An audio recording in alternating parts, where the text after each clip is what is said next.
malalago sila guys.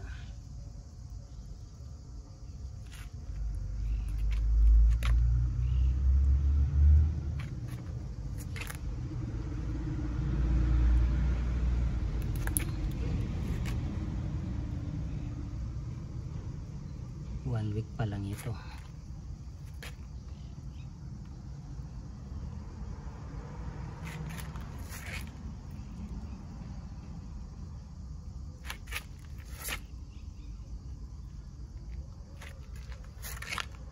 So may tanim din tayong sili. Yan ho, bago lang yan. Pero ito guys, from last year pa ito.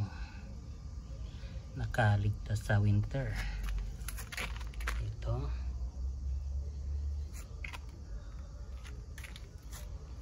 Bagong tanim,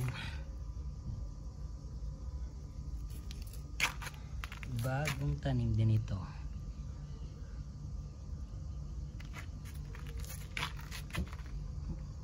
Last year din ito, sumibol lang siya. Ayan, meron tayong bunga ng sili dito guys, kaso lang nasunog siya nung nilabas kong ganito. Dati nakaganyan siya, nilabas kong ganyan, nasunog sa araw. So meron tayong bunga ulit dito. Ayan di ba? Tanuin ko pala siya rito guys.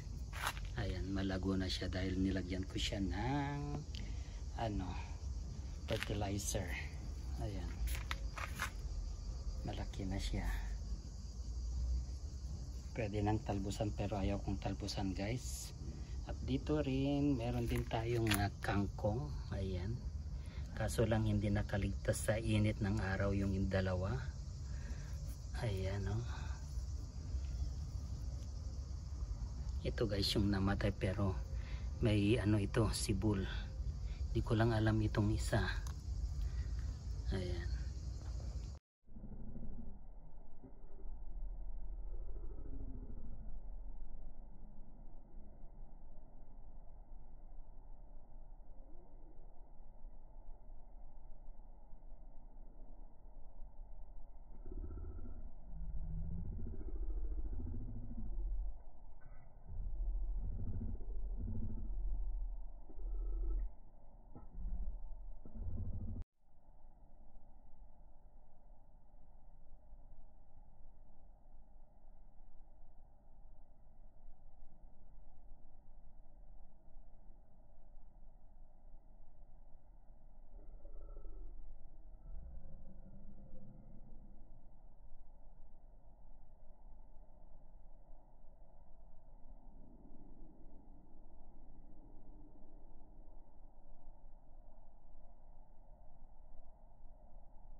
Habang nagluluto,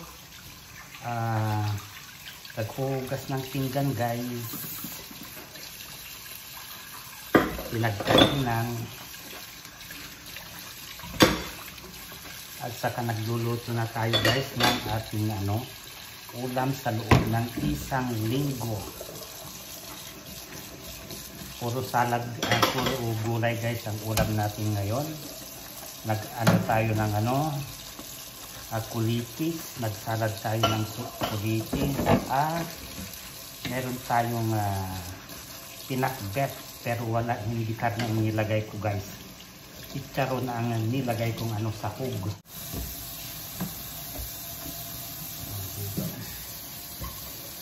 Hugasan ka agad guys ang lababo, hindi katulad sa Pilipinas na hayaan mo muna dyan.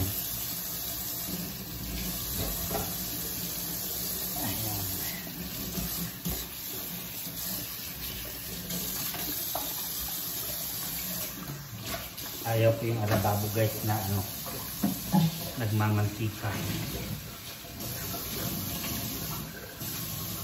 Kailangan siya.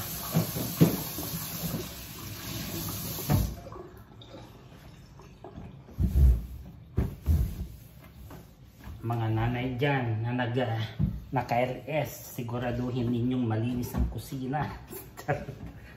Baka nagwawaiti na kayo dyan, hindi naman malinis ang kusina, ha? Papalit kayo ng mga asawa ninyo yan. Kailangan ang isa sa pinakamalinis na parte ng bahay is kusina. Ayan. So maligo muna tayo guys. Yan.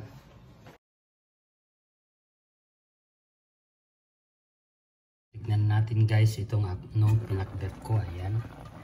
Malapit nang maluto. Yan ang pinakbet ko guys. At talong at ay, nakalimutan kong naglagay na guys, wait lang. Nilagyan ko na ng kamatis yan. Bale ito is ampalaya, talong at kamatis lang guys ang gulay niyan. Mas marami ang ampalaya. Diba? Yan ang aking ulam sa loob ng isang linggo guys. So takpan na natin at ako ay maliligo na. Nakalagay sa number 2 yan, so hindi na masusunog. Guys, ang finished product ng aking ulam sa loob ng isang linggo.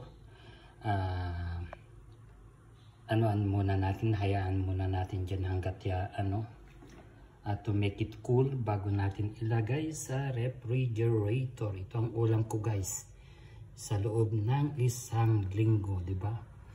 Tayo dito. Tawag dito, mapurga tayo sa pinakbet. Pero walang ito guys sa bagoong.